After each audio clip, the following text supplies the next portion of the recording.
नमस्कार प्यारे छात्रों, आप सभी का स्वागत है आपके channel knowledge tutorial home tutor में। उम्मीद है आप लोग बहुत अच्छे होंगे। आज हम पढ़ेंगे इंग्लिश, और इंग्लिश में जो इंग्लिश लैंग्वेज का चैप्टर है या ग्रामर जिसको बोलते हो आप लोग, प्रीपोजिशन है ना। तो प्रीपोजिशन ऑफ द प्लेस जो होता है उसकी डिफिनीसन मुझे लिखना है। तो देखिए डिफिनीसन देखिएगा। प्रीपोजिशन ऑफ द प्लेस यानी कि जो भी प्लेस के बारे में रेफर करेगा उसको बोलोगे रेफर करेगा। हम आपको बता देते हैं कि वास्तव में इसको अगर शॉर्टकट में समझें तो कैसे समझ सकते हो। कोई भी पर्सन हो, ठीक है, या कोई भी थिंग्स हो, या कोई भी एनिमल हो, ठीक है, ये सभी क्या बात करें, एक किसी न किसी प्लेस की बात करें, यानी कि वो स्थान की बात करें, वो जगह की बात करें। तो ऐसे चीज़ों को क्या बोलते हो, रेफर करें टू बाय द नाउन। यानी कि कह सकते हो कि जो प्रीपोजिशन आता है ना, प्रीपोजिशन के बाद में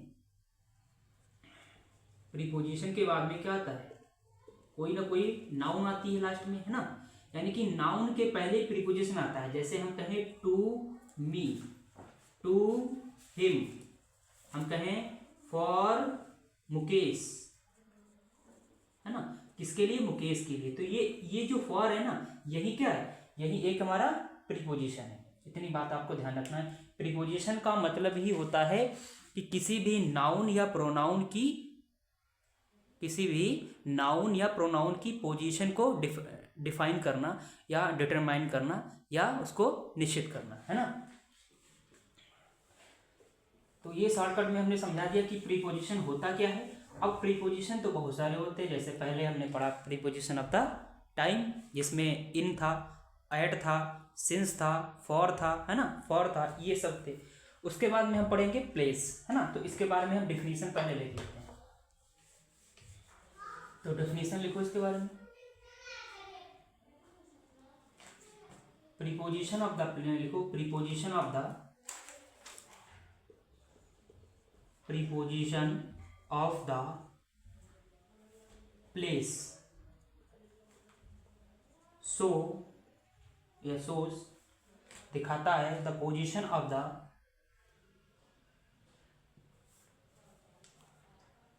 यहाँ पे द लगा लो, द पोजीशन ऑफ द, किसकी बात करेगा, पर्सन की, अभी बताया था, person comma place comma things and animals, इनकी बात करेगा।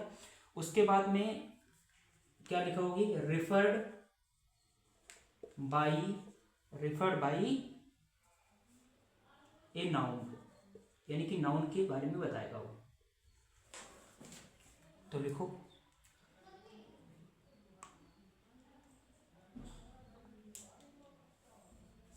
ठीक है। इसमें कौन कौन से आ सकते हैं प्रीपोजिशन, जैसे एग्जांपल तौर पे हम समझें तो पहला आ सकता है इन, दूसरा आ सकता है एट, ठीक है, और तीसरा आ सकता है ऑन। ये बात ध्यान रखना, ठीक है। और इसका एग्जांपल हम अगर समझें सेंटेंस के रूप में तो कैसे समझेंगे, जैसे हम कहें yours shoes, your shoes are under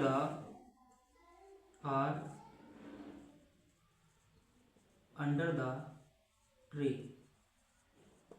ठीक। Example number 2, I hang the painting, I hang the painting on the wall, ठीक है। एग्जाम्पल नंबर 3,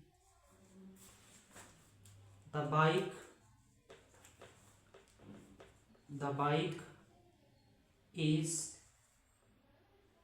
इन द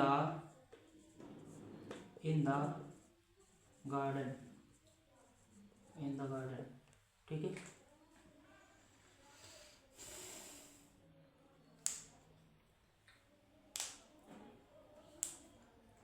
इसमें और भी एग्जांपल ले सकते हो, ऑन के अलावा अंडर भी आ सकता है, ठीक है, अंडर भी प्लेस के लिए आता है, ओवर भी आ सकता है, इतनी बात ध्यान रखना, ठीक है,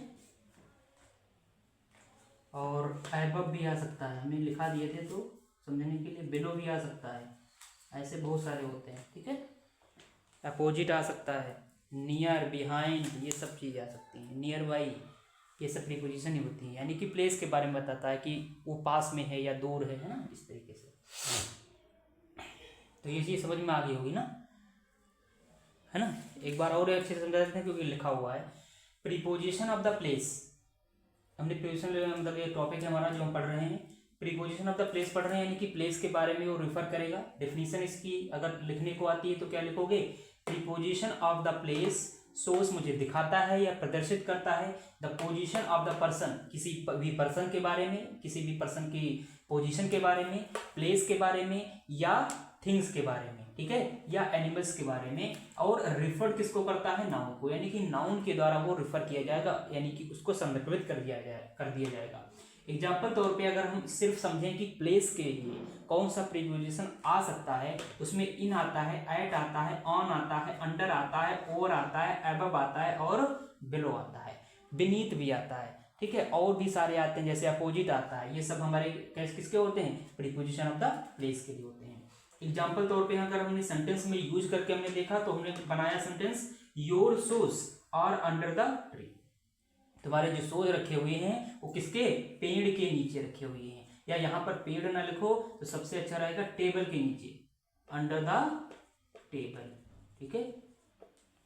अब देखो ये तो हमारा कंप्लीट हो गया, किसके नीचे, टेबल के नीचे। तो टेबल हमारा क्या है, नाउन है, ठीक है, नाउन के पहले। अब यहाँ पर देखो ये आर्टिकल इसलिए आया है क्योंकि ये क्या कर रहा है, इस चीज को डेफिनेट कर रहा है, और इस नाउन के पहले देखो किस अंडर आया हुआ है, और अंडर ही हमारा क्या है, प्रीपोजिशन है, क्योंकि इसके नाउन को वो पोजीशन बता रहा है कि वो टेबल के नीचे है। अगर मैं अंडर को हटा देता हूँ, मान लेते हैं ये अंडर को यहाँ से हटा दूँ, ठीक है, अंडर को यहाँ से हटा दूँ, तब हम अगर इसकी मीनिंग निकालेंगे तो क्या आएगी मीनिंग, योर शूज, यानी कि तुम्हारे जो जूते हैं, और कहाँ रखे हुए हैं, कुछ पता ही नहीं कहाँ रखे, वो कहता है कि तुम्हारे जूते ही टेबल बन गए। अब यहाँ पर अगर मीनिंग निकालोगे तो तुम्हारे जूते ही क्या बन गए, टेबल बन गए।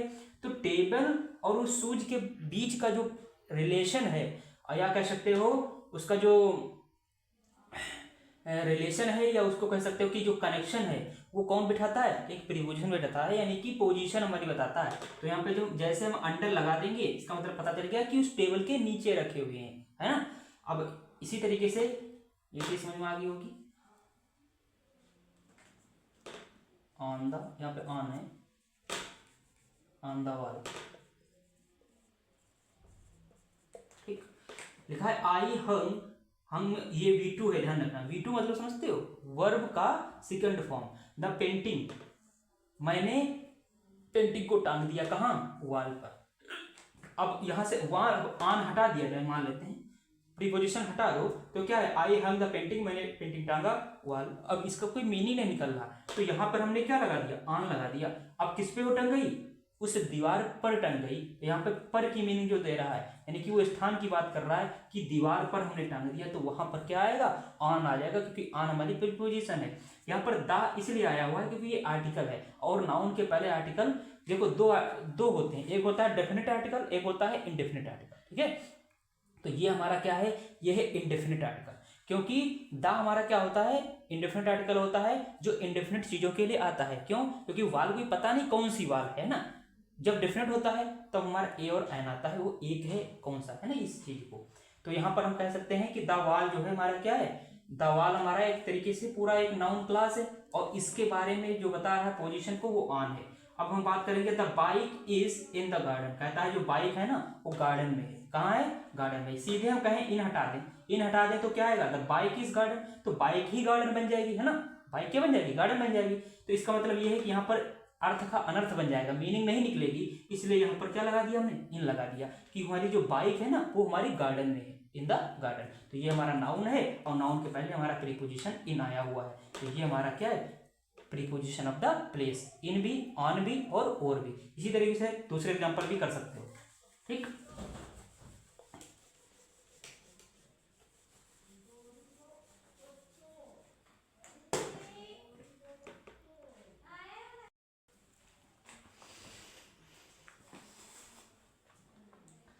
ये जो सेंटेंस हमने लिखा है सी इज वेटिंग, यहाँ पर क्या लगाया एट, तो एट हमारा प्रीपोजिशन है, ध्यान रखना।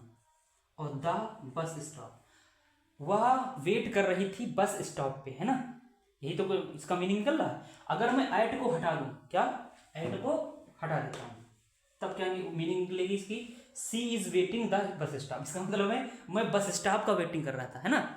अब इस सी का नहीं कर रहा था, या सी नहीं कर रही थी, अब सी क्या कर रही, बस स्टॉप का वेटिंग कर रही। कोई बस स्टॉप का वेटिंग थोड़ा ना करता, बस स्टॉप तो बस स्टॉप की जगह ही पे रहता है ना। हम कहेंगे एट लगा देंगे जैसे, तो वैसे पता चल जाएगा कि जो लड़की सी थी वही बस स्टॉप पर किसी का वेट कर रही थी, है ना, या कर रही है। इज लगा हुआ, इज वेटिंग, तो कंटिन्यू है टेंस, है ना, तो ये ध्यान रखना। अब यहाँ पर अगर मैं तोड़ के चीज बताऊं, ये तो प्रीपोजिशन हो ही गई, ठीक है।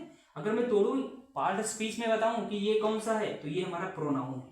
कौन सा है, प्रोनाउन। क्या प्रोनाउन बनता कहां से है, नाउन से बनता है, क्योंकि नाउन के प्लेस पर आता है, in place of the noun, uses the in place of the noun that card is the pronoun, है ना। इसकी डेफिनेशन यही होती है।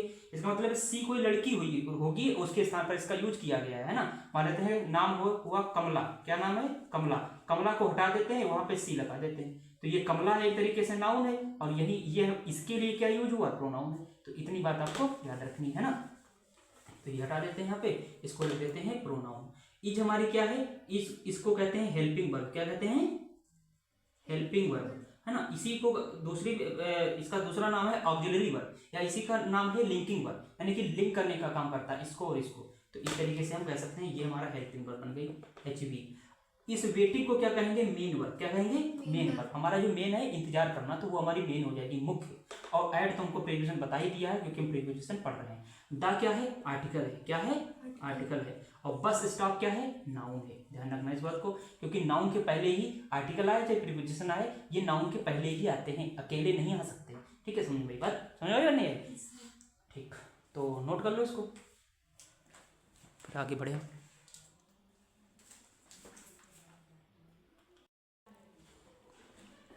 देखो अब हमने समझ लिया कि प्रीपोजिशन ऑफ द प्लेस, है ना। अब उसकी एक्सरसाइज कर लेते हैं, है ना। कॉन्सेप्ट हमारा क्लियर है ना, कि किस लिए कौन सी चीज़ कहाँ पे आएगी, है ना। तो देखो, there is a player, there is a prayer meeting, dash लगा हुआ है द हॉल। इसका मतलब है यहाँ पर कोई प्रीपोजिशन आएगा ना।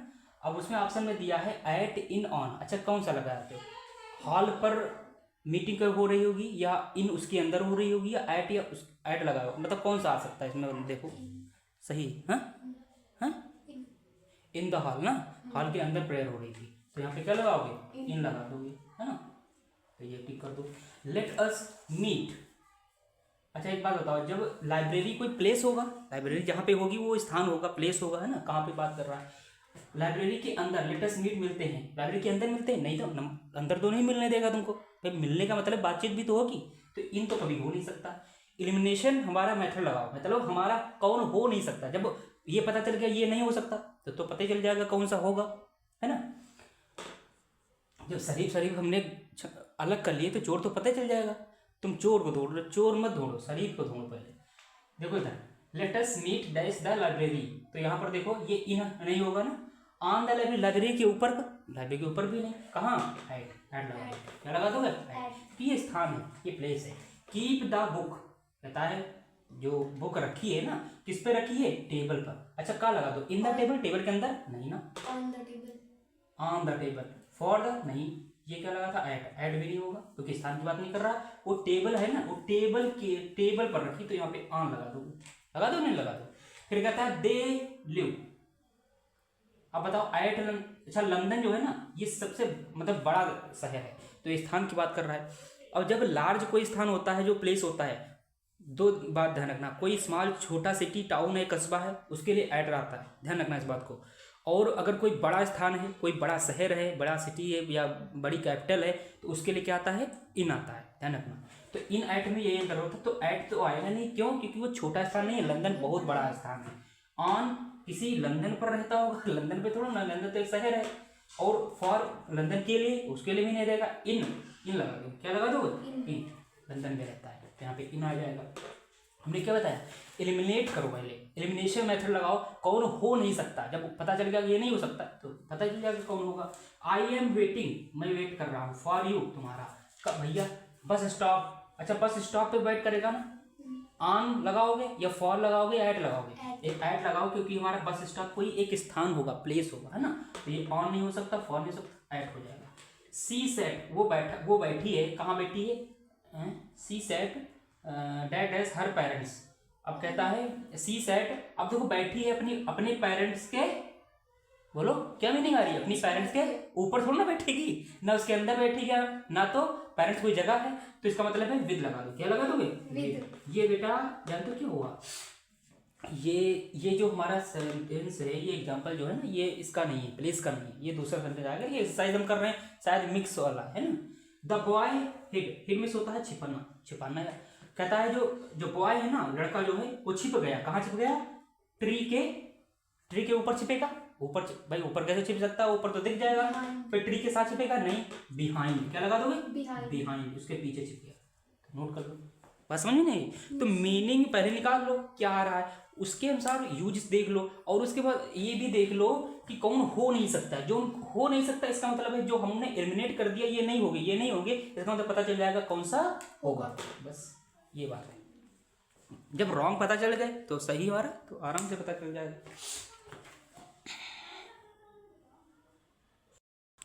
देखो प्रीपोजिशन ऑफ द मोमेंट और डायरेक्शन, यानी कि हमने अभी पढ़ लिया प्लेस, अब हम पढ़ेंगे मोमेंट और डायरेक्शन, है ना। तो प्रीपोजिशन ऑफ द मोमेंट क्या कहता है, देखो इसकी डिफिनीशन क्या होती है। प्रीपोजिशन ऑफ द मोमेंट और direction, preposition of the moment और डायरेक्शन शो, प्रदर्शित करता है, दिखाता है या निरूपित करता है किस चीज़ को, द मोमेंट को, टू एंड और फ्रॉम ए प्लेस, एक प्लेस से दूसरे प्लेस तक, और या क्या करेगा, डायरेक्शन को, जो कि is to be a taken, जो कि टेकन से होता है उसको लिया गया है, मतलब उसको एक डायरेक्शन को लिया गया। जैसे डायरेक्शन कोई भी हो सकती है, नॉर्थ है, साउथ है, ईस्ट है, वेस्ट है ना, नॉर्थ वेस्ट है ना, इस तरीके से। I am going to cinema, मैं सिनेमा को जा रहा हूँ, आफ्टर वर्क के बाद। अच्छा एक यहाँ पर देखो, यहाँ पर ये जो टू है ना, ये डेस्टिनेशन बता रहा है, जाने को कहाँ, सिनेमा जा रहे हैं, तो टू भी ये प्रीपोजिशन है। और यहाँ पर जो आफ्टर भाई साहब आए हैं, ये भी क्या है, प्रीपोजिशन है। क्या है ये, प्रीपोजिशन है। क्यों, क्योंकि देखो यहाँ पर ये क्या है, नाउन है, और ये भी प्रीपोजिशन है, सिनेमा भी नाउन है, ये भी प्रीपोजिशन है। गोइंग मेन वर्ब है, आई एम हमारी लिंकिंग वर्ब है, या इसी को कहते हैं ऑक्सिलरी वर्ब, या इसको कहते हैं हेल्पिंग वर्ब। आई हमारा प्रोनाउन है।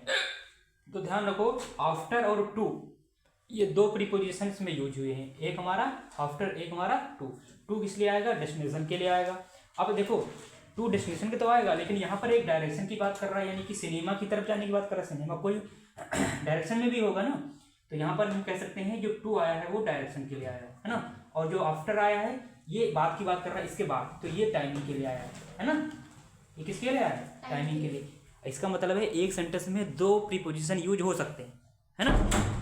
फिर क्या रहा है, are you going to sleep, क्या तुम, यहाँ पे क्वेश्चन मार्क लगा लो, क्योंकि आर से स्टार्टिंग हो रही है, वर्ब से जब स्टार्टिंग होती है तो वो सेंटेंस इंटरोगेटिव सेंटेंस कहलाता है। And are you going to sleep कहता है क्या तुम सोने जा रहे हो, तो इसका मतलब है क्वेश्चन पूछ रहा है, तो क्वेश्चन मार्क लगा लो, सबसे अच्छा रहेगा। अब यहाँ पर सोने जा रहे हो, तो ये हमारी क्या है, एक हमारा डेस्टिनेशन है। क्या हमारा डेस्टिनेशन है, और हमारा मूवमेंट भी है, जाएंगे तो मूवमेंट करके जाएंगे, है ना। और हमारा एक डायरेक्शन भी होगा, किस डायरेक्शन में जा रहे हैं, तो इसका मतलब टू हमारा क्या आएगा, टू किसके लिए आएगा, मूवमेंट के लिए आएगा या डायरेक्शन के लिए आएगा। We can drive through the tunnel, कहता है कि हम लोग जो ड्राइव करते हैं ना, टनल है, टनल समझते हो, ब्रिज के रूम में टनल होती है, तो उसके नीचे से हम जाते हैं, थ्रू, उसके थ्रू जाते हैं। इसका मतलब है इसके थ्रू जाने की बात कर रहा है, तो ये थ्रू हमारी क्या हुई, प्रीपोजिशन हुई, यानी कि वो मोमेंट है, कोई ना कोई एक नीचे एक डायरेक्शन है।